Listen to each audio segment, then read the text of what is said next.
и които може би си мислите, че са за наказание, не са за наказание. Няма как да бъдат. Макар че до някъде може да се приеме и че е за наказание. Какво лъка ти бе?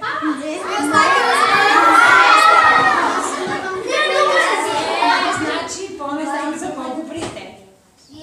Така. Тези метални полукръзи, ще ме чуете ли се? Тези метални полукръзи са служили за концентрация на най-малките ученици. Тези, на които е трудно да се задържи вниманието за повече от 15 минути.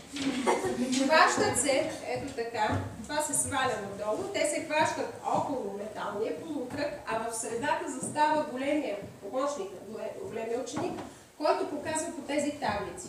Самата група, която е около този полукръг и около тази таблица, повтаря таблицата на изуст, повтаря таблицата на глас, докато е научи на изуст. Така, всяка табличка трябва да се научи на изуст. Това са неофитовите таблици, които са били използвани